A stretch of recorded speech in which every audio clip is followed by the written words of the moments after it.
اعوذ باللہ من الشیطان الرجیم بسم اللہ الرحمن الرحیم۔ عصر کی نماز کے بعد یہ تسبیح لازمی پڑھیں۔ یہ اللہ تعالیٰ کی پسندیدہ تسبیح کہلاتی ہے۔ یہ تسبیح ضد کر کے اللہ پاک سے ہر بات منوا لیتی ہے۔ محترم ناظرین، ہمارا آج کا وظیفہ نماز عصر کے بعد اللہ تعالیٰ کی پسندیدہ تسبیح پڑھنے کا عمل ہے۔ جس نے یہ عمل کیا، اللہ رب العزت کے فضل و کرم سے کبھی بھی مایوس نہیں ہوا، کیونکہ یہ تسبیح اللہ پاک سے ضد کر کے اپنے پڑھنے والے کے لیے ہر بات کو منوا لیتی ہے۔ ایک بار آپ بھی صدقے دل اور مکمل یقین کے ساتھ اس تسبیح کو لازمی پڑھیں۔ اور یہ تسبیح کون سی ہے، عصر کے بعد کتنی تعداد میں اور کس ترتیب میں اس عمل کو کرنا ہے، ان تمام تفصیلات کے بارے میں جاننے کے لیے گزارش ہے کہ ویڈیو کو آخر تک لازمی دیکھے گا۔ ناظرین، آج ہر انسان مفلسی، لاچاری اور پریشانی میں مبتلا ہے۔ وہ اللہ تعالیٰ کے بجائے انسانوں کے آگے ہاتھ پھیلاتا ہے، لوگوں کے در پر جاتا ہے، لیکن اس در پر نہیں جاتا جہاں بے شمار خزانے ہیں، جو دینے پر خوش ہوتا ہے اور جتنا مانگو اتنا زیادہ عطا کرتا ہے۔ آج انسان اس در کو چھوڑ کر دوسروں کے در پر جاتا ہے اور وہاں سے اس کو مایوسی ہوتی ہے۔ تمام بھائیوں اور بہنوں سے گزارش ہے کہ اللہ تعالیٰ سے مانگو، اللہ تعالیٰ سے مانگنا سیکھو، اس سے آپ کو مایوسی بھی نہیں ہوگی، اور اللہ تعالیٰ مانگنے والے سے بہت ہی زیادہ خوش ہوتا ہے، اور اتنا خوش ہوتا ہے کہ اس کی زندگی ہی بدل دیتا ہے۔ جو شخص اللہ تعالیٰ کے آگے ہاتھ پھیلاتا ہے، اللہ تعالیٰ اس سے خوش ہوتا ہے، اس کو کبھی کسی کا محتاج نہیں کرتا، اور اس عمل کی بدولت جو شخص بھی اللہ تعالیٰ سے مانگتا ہے تو یہ تسبیح اللہ تعالیٰ سے ضد کر کے اپنے پڑھنے والے کے لیے اس کی ہر بات منوا لیتی ہے۔ ناظرین، اللہ تعالیٰ نے قرآن میں فرمایا ہے کہ بے شک نماز مومنوں پر مقررہ وقتوں میں فرض کی گئی ہے، اور ان مقررہ اوقات میں عصر کی نماز کی فضیلت سب سے الگ ہے، کیونکہ حضور اکرم صلی اللہ علیہ وآلہ وسلم نے فرمایا، جس نے عصر کی نماز چھوڑ دی گویا اس کا گھر اور مال سب کچھ برباد ہو گیا۔ اس سے پتہ چلتا ہے کہ عصر کی نماز نہ صرف فرض ہے بلکہ اس کے اندر ایک بہت ہی خاص راز چھپا ہے، جو انسان کی دنیا اور آخرت کو سنوار دیتا ہے۔ محترم عزیزو، عصر کا وقت وہ وقت ہوتا ہے جب انسان دن بھر کی تھکن کے بعد اللہ تعالیٰ کے سامنے جھکتا ہے۔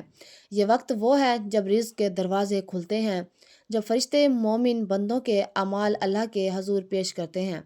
قرآن پاک میں اللہ تعالیٰ نے قسم کھائی ہے کہ زمانہ گواہ ہے کہ انسان خسارے میں ہے، مگر وہ لوگ جو ایمان لائے اور نیک اعمال کرتے رہے اور حق کی تلقین کرتے رہے اور صبر کی تلقین کرتے رہے، وہ کامیاب ہیں۔ گویا اللہ تعالیٰ نے اسی وقت کی عظمت کو سورۃ العصر کے ذریعے بیان فرمایا۔ ہم جان لیں کہ عصر کا وقت بیکار نہیں بلکہ انسان کی کامیابی کا دروازہ ہے۔ یہی وجہ ہے کہ جو بندہ عصر کی نماز کے بعد اللہ تعالیٰ کو یاد کرتا ہے، اس کی دعائیں رد نہیں ہوتی۔ حدیث میں آتا ہے کہ اللہ تعالیٰ بندے کی دعا قبول کرتے ہیں جب تک کہ وہ جلدی نہ کرے اور نہ کہے کہ میں نے دعا کی مگر قبول نہ ہوئی۔ خاص طور پر عصر کے بعد کا ذکر ایسا ہے کہ بندہ زمین پر بیٹھا ہوتا ہے مگر اس کے ذکر کی روشنی آسمان تک پہنچتی ہے، فرشتے ذکر کو مضبوط کرتے ہیں اور اللہ تعالیٰ کے حضور پیش کرتے ہیں، اور اللہ جب راضی ہوتا ہے تو وہ بندے کی تقدیر بدل دیتا ہے۔ آج ہم دیکھتے ہیں کہ لوگ پریشانی میں ڈوبے ہوئے ہیں، کوئی قرض کے بوجھ تلے دب گیا ہے، کوئی رشتوں کے مسائل میں الجھا ہوا ہے، کوئی بیماریوں میں مبتلا ہے، اور کوئی اپنی اولاد کی نافرمانی کی وجہ سے سرنجیدہ ہے۔ لیکن اگر انسان نماز عصر کو پابندی سے ادا کرے اور اس کے بعد قرآن مجید کی اس سورت مبارکہ کا عمل کرے کہ جس کے کرنے سے مشکلات آسان ہو جاتی ہیں، انسان جو بھی مانگتا ہے اللہ تعالیٰ اس کو عطا کر دیتا ہے۔ اس عمل کی بدولت اس کے دل کو سکون ملتا ہے اور مشکلات آسان ہو جاتی ہیں، کیونکہ اللہ کا وعدہ ہے کہ بے شک اللہ تعالیٰ کے ذکر سے دلوں کو اطمینان ملتا ہے۔ محترم عزیزو، عصر کی نماز کے بعد کا وقت وہ لمحہ ہوتا ہے جب دن اپنی آخری شدت کی طرف بڑھتا ہے اور رات قریب آتی ہے۔ یہ وقت دراصل اللہ تعالیٰ کی طرف سے ایک خاص رحمت کا دروازہ ہے جو ان لوگوں پر کھلتا ہے جو اس گھڑی کو ضائع نہیں کرتے بلکہ اللہ تعالیٰ کے ذکر میں گزار دیتے ہیں۔ یہی وہ گھڑی ہے جب انسان کی دعائیں آسمان تک پہنچتی ہیں اور رحمت کے فرشتے اس پر نازل ہوتے ہیں۔ حدیث میں آتا ہے کہ نبی کریم صلی اللہ علیہ وآلہ وسلم نے فرمایا، جس نے سورج غروب ہونے سے پہلے کی نماز یعنی عصر کو پڑھ لیا، اس کے لیے جنت واجب ہو گئی۔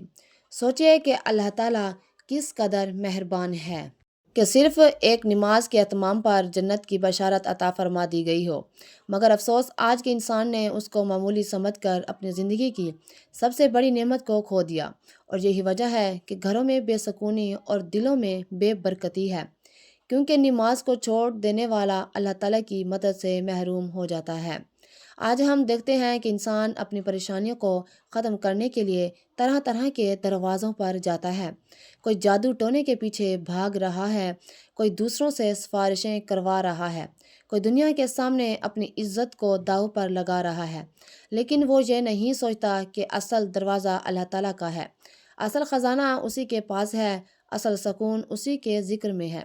قرآن میں اللہ تعالیٰ نے فرمایا ہے کہ تم مجھے یاد کرو، میں تمہیں یاد کروں گا، اور میرا شکر ادا کرو اور ناشکری نہ کرو۔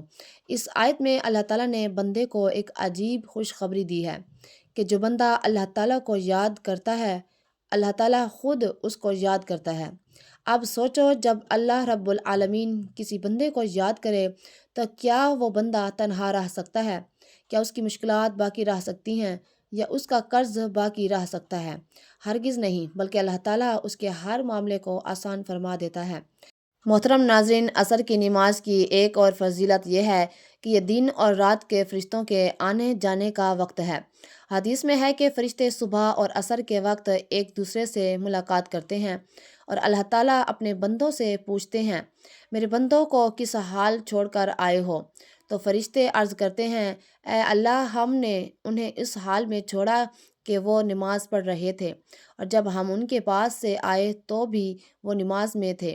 غور کریں، یہ کتنا بڑا مقام ہے کہ بندے کا نام اللہ کے سامنے ان فرشتوں کی زبان سے لیا جائے جو سب کچھ دیکھتے ہیں، اور جب وہ گواہی دیتے ہیں کہ یہ بندہ نماز ادا کر رہا تھا تو پھر اللہ تعالیٰ کا کرم بھی اس پر ضرور نازل ہوتا ہے، اور یہی بندے کی زندگی کے ہر اندھیرے کو دور کر دیتا ہے۔ آج انسان قرض کے بوجھ تلے دب کر ہمت ہار بیٹھا ہے، بیماریوں کے علاج کے لیے در بدر بھٹک رہا ہے، اپنے رشتوں میں بگاڑ کی وجہ سے راتوں کو روتا ہے، اولاد کی نافرمانی نے والدین کو توڑ کر رکھ دیا ہے، مگر ان سب کا علاج صرف اللہ تعالیٰ کی طرف پلٹنے میں ہے، اور خاص طور پر عصر کی نماز اور اس کے بعد اللہ کا ذکر انسان کو وہ سکون عطا کرتا ہے جو کسی دوا، طاقت اور کسی دولت میں نہیں ہے، اور یہی اصل راز ہے۔ نبی کریم صلی اللہ علیہ وآلہ وسلم نے فرمایا، جو شخص دن کی 2 ٹھنڈی نمازیں پڑھ لے وہ جنت میں داخل ہوگا۔ یہاں ٹھنڈی نمازوں سے مراد فجر اور عصر ہے، گویا یہ دونوں نمازیں جنت کی کنجی ہیں، اور جو بندہ ان کا اہتمام کرتا ہے، اللہ تعالیٰ اس کے لیے دنیا کے راستے بھی آسان فرما دیتے ہیں اور آخرت کی منزل بھی روشن فرما دیتے ہیں۔ ناظرین، یہ بڑا وظیفہ نہیں اور نہ ہی کبھی آپ کو بڑے بڑے وظیفے بتاتی ہوں، مختصر سا عمل ہے۔ آج کا وظیفہ نہایت مختصر سا وظیفہ ہے۔ عصر کے بعد آپ نے اس عمل کو کر لینا ہے، انشاءاللہ تعالیٰ پھر اس وظیفے کا اثر آپ دیکھیں گے کہ رزق، مال و دولت کی بہار لگ جائے گی۔ یہ خاص دولت اور رزق کے حوالے سے ہے، لیکن آج کا یہ عمل صدقے دل کے ساتھ آپ نے کرنا ہے۔ اس عمل کو اگر فقیر بھی کرے گا تو وہ بھی اللہ پاک کی عنایت اور اس کے فضل و کرم سے دولت پر بیٹھ کر راج کرے گا، کیونکہ اس وظیفے میں جو طاقت ہے، اس وظیفے کا جو اثر ہے، وہ بہت کم لوگ جانتے ہیں۔ ویسے تو ہم نے اپنے چینل پر بے شمار وظائف بتائے ہیں، لیکن یہ جو عمل ہے، یہ جو وظیفہ ہے، یہ آپ کی ساری پریشانی کو ختم کر دے گا۔ آپ کے اوپر لاکھوں کروڑوں کا قرضہ ہے، انشاءاللہ تعالیٰ وہ بھی چٹکیوں بچاتے ہی ادا ہو جائے گا۔ قرض کے ادا ہونے کے ایسے ایسے اسباب پیدا ہوں گے کہ پھر آپ سب حیران رہ جاؤ گے۔ چاہے آپ کے پاس دولت کی کمی ہے، آپ کرائے کے گھر میں رہتے ہیں، آپ کو سمجھ میں نہیں آتی کہ کرایہ کیسے ادا کریں، گھر کا خرچہ کیسے چلائیں، کیونکہ آج کل مہنگائی بھی اتنی ہی زیادہ ہے کہ ایک وقت کا کھانا بھی مشکل ہو چکا ہے۔ ہر ماہ بجلی کے بل بھی ادا کرنے ہوتے ہیں، ہر ماہ بچوں کی فیسیں بھی ادا کرنی ہوتی ہیں۔ انسان بہت زیادہ پریشانی میں مبتلا ہے، انسان بہت زیادہ پریشان ہے، اور انسان کو سکون صرف اللہ تعالیٰ کے ذکر میں ہی ملتا ہے۔ یہ بات بہت اہم کرنے لگی ہوں کہ جب انسان عاجزی کے ساتھ اللہ تعالیٰ کے آگے جھک جاتا ہے، سجدے پہ سجدے کرتا ہے، اور پھر ہر سجدے پہ رو رو کر گڑ گڑا کر خوب ڈھیروں دعائیں مانگتا ہے، تو اس کو بھی اللہ تعالیٰ ضرور عطا فرما دیتا ہے۔ ہم ہر وظیفے میں آپ کو بتاتے ہیں کہ اللہ تعالیٰ سے مانگنے کا آپ کو طریقہ جب آ جائے گا، پھر آپ کو کسی مزید وظیفے کی ضرورت نہیں پڑے گی، آپ نے صرف ہاتھ اٹھانے ہیں اور آپ کو ملنا شروع ہو جائے گا۔ لیکن اس سے پہلے آپ کے کچھ اعمال ہوتے ہیں، آپ چھوٹی چھوٹی غلطیاں کرتی ہیں، جن کو اگر آپ سدھار لیں اور آپ اپنے کاروبار میں حلال طریقے سے کاروبار کریں یا رزق کمانے میں حلال ذریعہ استعمال کریں، جیسا کہ اللہ تعالیٰ کے نبی پاک صلی اللہ علیہ وآلہ وسلم نے کاروبار کیا تھا، آپ بھی اسی طرح کام کریں، حلال و پاکیزہ رزق کمائیں۔ اگر آپ کاروبار کرتے ہیں تو اس طریقے سے کریں، اگر آپ جاب کرتے ہیں کہ کوئی آپ پر انگلی نہ اٹھا سکے، آپ ایمانداری سے ڈیوٹی دیں، جس کام کی تنخواہ لیتے ہیں وہ کام مکمل جان فشانی سے کریں، اور اپنے فرائض سے کوئی غفلت نہ کریں۔ ہر ماہ رزق حلال ہی آپ اپنے گھر میں لائیں، اور کوشش کریں کہ آپ کے پورے گھر میں حرام کا ایک لقمہ بھی کسی کے پیٹ میں نہ جائے۔ حلال رزق کمانے سے ایسا ہی نہیں ہو سکتا کہ انسان اپنے اللہ پاک سے مانگے اور اللہ پاک اس کی دعا کو رد کر دے، ایسا کبھی بھی نہیں ہو سکتا۔ اور یہ وہ وظیفہ ہے، جب یہ وظیفہ کوئی بھی بندہ پڑھتا ہے تو اس وظیفے سے اس کے پاس بے تحاشا دولت آ جاتی ہے۔ ناظرین، یہ ساری نعمتیں جو ہیں، ساری برکتیں جو ہیں، حلال میں اور اللہ پاک کا شکر ادا کرنے میں ہی پوشیدہ ہیں۔ کوشش کیا کریں کہ کثرت سے اللہ پاک کا شکر ادا کریں، انشاءاللہ تعالیٰ دیکھنا کیسے آپ کے بارے نیارے ہو جاتے ہیں۔ اگر آپ کے اوپر قرض ہے، آپ نے سود پر قرضہ لیا ہوا ہے، تو سب سے پہلے اللہ پاک سے معافی مانگیں، کیونکہ سود حرام ہے اور اللہ پاک سے کھلی جنگ ہے۔ تو اللہ تعالیٰ سے جنگ کون کر سکتا ہے؟ میرے بھائیوں اور بہنوں، جو بندہ اللہ تعالیٰ سے جنگ کرنے کا سوچے گا، وہی دونوں جہانوں میں مارا جائے گا، وہ دنیا میں بھی ذلیل اور رسوا ہوگا اور آخرت میں بھی ذلیل اور رسوا ہی رہے گا۔ جہنم کے انتہائی جو سب سے نیچے والے گھڑے ہیں، ان میں اس کو پھینکا جائے گا۔ تو آپ نے سب سے پہلے سود کے کاموں سے توبہ کرنی ہے، جھوٹ سے توبہ کرنی ہے، اور غیبت سے توبہ کرنی ہے، چغلی سے توبہ کرنی ہے۔ لیکن واضح کریں کہ صرف توبہ نہیں کرنی، بلکہ اس توبہ پر قائم بھی رہنا ہے۔ اور سب سے اہم بات جو ہے وہ آپ اپنے رشتہ داروں سے اگر لا تعلق ہیں تو فوراً جا کر ان سے معافی مانگیے، چاہے آپ کی غلطی ہے یا نہیں۔ دیکھنا کیسے اللہ پاک آپ کے اوپر اپنا فضل و کرم کرے گا، آپ کے اوپر اللہ پاک اپنا کرم فرمائے گا۔ یا رشتہ داروں کے ساتھ آپ نے اچھا سلوک کرنا ہے، اس کے ساتھ تعلقات جوڑنے کی کوشش کرو۔ یہ نہ دیکھو کہ اس نے یہ کہہ دیا، اس نے وہ کہہ دیا۔ آپ عاجزی اختیار کریں، جو عاجزی اختیار کر لے گا اس کو پھل ملتا ہے۔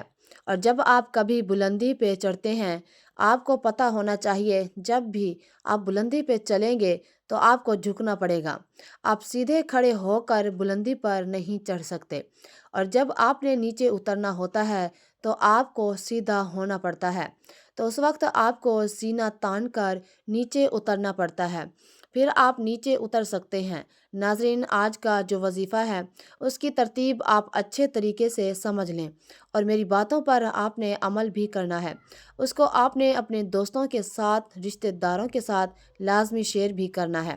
یہ بھی ایک صدقہ جاریہ ہوگا کہ کسی ایک بندے نے بھی اس پر عمل کر لیا تو اس کا اجر آپ کو بھی ملے گا۔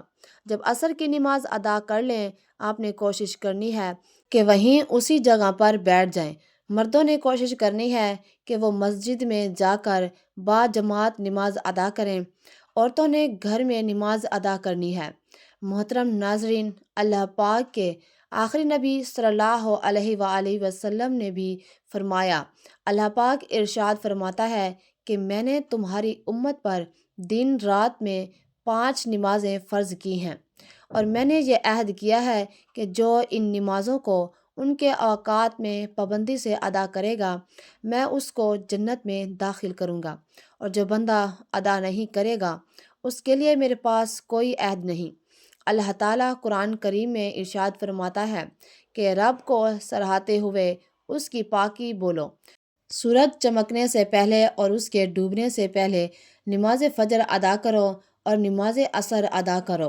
حضرت عبداللہ بن عمر رضی اللہ تعالیٰ عنہ سے روایت ہے کہ ہمارے پیارے آقا صلی اللہ علیہ وآلہ وسلم نے ارشاد فرمایا، جو صبح کی نماز پڑھتا ہے وہ شام تک اللہ پاک کے ذمہ میں ہے، اور جو شام کو عصر کی نماز پڑھتا ہے وہ بھی اللہ پاک کے ذمہ میں آ جاتا ہے۔ جو اللہ پاک کا ذمہ توڑے گا اللہ پاک اسے اوندھ کر کے یعنی الٹا کر کے دوزخ میں ڈالے گا۔ محترم ناظرین، آپ نے سب سے پہلے ایک مرتبہ بسم اللہ الرحمن الرحیم پڑھ لینی ہے۔ اللہ تعالیٰ کے پاک اور آخری کتاب قرآن مجید میں ہے، اپنے کام کا آغاز اللہ تعالیٰ کے بابرکت نام سے شروع کیا کرو۔ شروع اللہ کے نام سے جو بڑا مہربان اور نہایت رحم کرنے والا ہے۔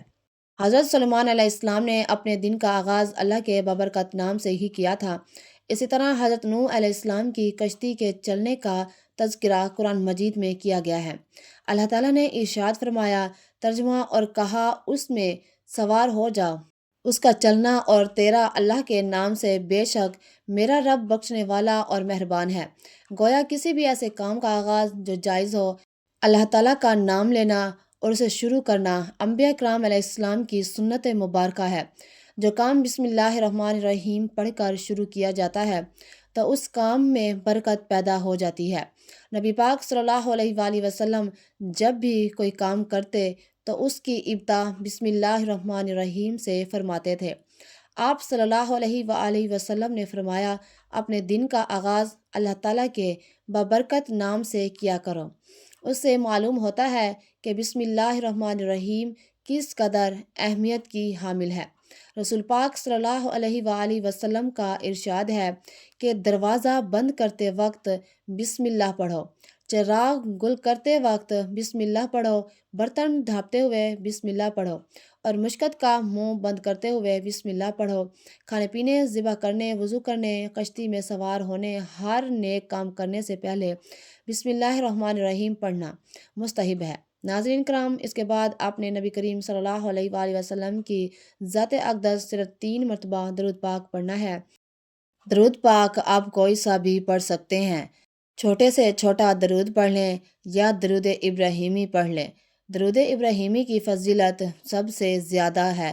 حضرت عبداللہ بن عمر رضی اللہ تعالیٰ عنہ سے روایت ہے، ایک شخص نے حضور صلی اللہ علیہ وسلم کی خدمت ببرکت میں حاضر ہو کر اپنی مفلسی اور تنگ دستی کی شکایت کی۔ آپ صلی اللہ علیہ وآلہ وسلم نے فرمایا، جب تم گھر میں داخل ہو اور گھر میں کوئی ہو تو اسے سلام کرو، اگر کوئی نہ ہو تو مجھ پر سلام عرض کرو، اور ایک بار درود پڑھو۔ اس شخص نے ایسا ہی کیا۔ اللہ تعالیٰ نے اسے اتنا مال عطا کر دیا کہ اس نے اپنے ہمسایوں کی بھی خدمت کی۔ فرمان مصطفیٰ صلی اللہ علیہ وآلہ وسلم ہے، جو یہ پسند کرے اللہ تعالیٰ اس کے گھر میں خیر زیادہ کرے۔ تو جب کھانا کھایا جائے تو باوضو ہو کر کھانا کھائیں، اور جب اٹھایا جائے تو اس وقت بھی وضو کریں۔ کھانے کے وضو سے مراد دونوں ہاتھ گھٹنوں تک اور منہ کا اگلا حصہ دھونا اور کلی کرنا۔ فیضان سنت میں مل کر کھانے میں برکت ہے۔ سرکار مدینہ صلی اللہ علیہ وآلہ وسلم کا فرمان ہے، اکٹھے کھانا کھاؤ، الگ الگ نہ کھاؤ، کہ برکت اکٹھے ہونے میں ہے۔ اس حدیث پاک کے تحت حکیم علامت مفتی احمد یار خان رحمت فرماتے ہیں، اکٹھا کھانے میں آپس میں محبت بڑھتی ہے۔ سرکار دو عالم صلی اللہ علیہ وآلہ وسلم کا فرمان عالی شان ہے، جو شخص دسترخوان سے کھانے کے گرے ہوئے ٹکڑوں کو اٹھا کر کھائے وہ فراخی کی زندگی گزارتا ہے اور اس کی اولاد عافیت میں رہتی ہے۔ رزق میں برکت کا ایک سبب رشتہ داروں سے حسن سلوک کرنا بھی ہے۔ نبی اکرم صلی اللہ علیہ وآلہ وسلم نے فرمایا، جسے عمر میں اضافہ اور رزق میں زیادتی ہونا پسند ہو تو اسے چاہیے کہ وہ اللہ تعالیٰ سے ڈرے اور صلح رحمی کرے۔ سال بھر رزق حلال ملے گا۔ فرمان مصطفیٰ صلی اللہ علیہ وآلہ وسلم، جو بھوکا اور حاجت مندوں کو اگر اپنی حاجت لوگوں سے چھپائے کہ اللہ تعالیٰ اس کے حلال رزق میں برکت عنایت کرے گا۔ جس نے استقبال کو اپنے اوپر لازم کر لیا، اللہ عز و جل اس کی ہر پریشانی دور فرما دے گا اور ہر تنگی سے اسے راحت عطا فرما دے گا۔ ان سے ایسی جگہ سے رزق عطا فرمائے گا جہاں سے اسے گمان بھی نہ ہوگا۔ حضور صلی اللہ علیہ وآلہ وسلم نے فرمایا، کیا میں تمہیں وہ چیز نہ بتاؤں جو تمہیں تمہارے دشمن سے نجات دے اور تمہارا رزق وسیع کر دے؟ دن رات اللہ تعالیٰ سے دعا مانگتے رہو، کیونکہ دعا مومن کا ہتھیار ہے۔ محترم ناظرین، تو آپ نے سب سے پہلے نماز عصر ادا کریں۔ بالکل جو طریقہ کار بتا رہی ہوں اسی طریقے سے آپ یہ عمل کر لینا ہے۔ اپنی طرف سے آپ کو کسی قسم کی کوئی بھی کمی پیشی نہیں کرنی ہے، ورنہ آپ کا وظیفہ اثر نہیں کرے گا۔ آپ نماز عصر ادا کر لیں، اس کے بعد آپ وہیں جائے نماز پر بیٹھ جائیں اور سب سے پہلے 3 بار درود پاک پڑھنا ہے۔ ایک بار ثواب کی نیت سے میرے ساتھ بھی درود پاک پڑھیے۔ اللہم صلی علی محمد و علی آل محمد کما صلیت علی ابراہیم و علی آل ابراہیم انک حمید مجید۔ اللہم بارک علی محمد و علی آل محمد کما بارکت علی ابراہیم و علی آل ابراہیم انک حمید مجید۔ اور اس کے بعد 3 بار سورۃ الکوثر پڑھ لینی ہے۔ انا اعطیناک الکوثر فصلی لربک وانحر ان شانئک ھو الابتر۔ اور اس کے بعد آپ 11 مرتبہ سب سے پہلے یا مجید پڑھ لیں، یا مجید یا مجید یا مجید۔ اس کے بعد آپ نے 11 مرتبہ پڑھنا ہے۔ اس کے بعد 1 مرتبہ سورۃ اخلاص، قل ھو اللہ احد اللہ الصمد لم یلد ولم یولد ولم یکن لہ کفوا احد پڑھ لیں، اور پھر آپ نے 11 مرتبہ یا لطیفو پڑھنا ہے۔ یاد رہے یا لطیفو، اس کو بھی اچھی طرح 11 مرتبہ پڑھ لینے کے بعد آپ نے 11 مرتبہ یا ودودو پڑھنا ہے۔ یا ودودو اس کو اچھے طریقے سے پڑھنے کے بعد پھر آپ نے 11 مرتبہ یا مقتدر پڑھ لیں۔ یا مقتدی آپ کے جتنے بھی دولت کی تنگی ہے فوری طور پر ختم ہو جائے گی۔ آپ جیسے ہی یہ عمل کریں گے آپ مالا مال ہو جائیں گے، آپ کی بدقسمت کے تالے کھل جائیں گے، آپ کی غیب سے مدد ہوگی۔ آپ یہ ایک تسبیح بتائے گئے طریقے کے مطابق پڑھ لیجئے، میرا رب راضی ہو جائے گا، اتنا نوازے گا کہ آپ کو خود بھی سمجھ نہیں آئے گی کہ کہاں کہاں سے دولت آ رہی ہے۔ تو آپ نے یہ وظیفہ لازمی کر لینا ہے، کیونکہ یہ اللہ تعالیٰ کی پسندیدہ تسبیح ہے، اور یہ تسبیح ضد کے پڑھنے والے کے لیے اللہ تعالیٰ سے ہر بات منوا لیتی ہے۔ تو جب آپ یہ عمل کر لیں تو اس کے بعد آپ نے دعا لازمی مانگنی ہے۔ دعا ہے کہ اللہ پاک میرا سنانا اور آپ کا سننا اپنی پاک بارگاہ الہی میں قبول و منظور فرمائے۔ آمین یا رب العالمین ثم آمین۔ ناظرین، گزارش ہے کہ اللہ تعالیٰ کے 99 ناموں میں سے کوئی ایک نام لکھ کر کمنٹس میں ضرور شیئر کریں۔ اللہ تعالیٰ ہم سب کا حامی اور ناصر ہو۔ آمین۔ جزاک اللہ، والسلام۔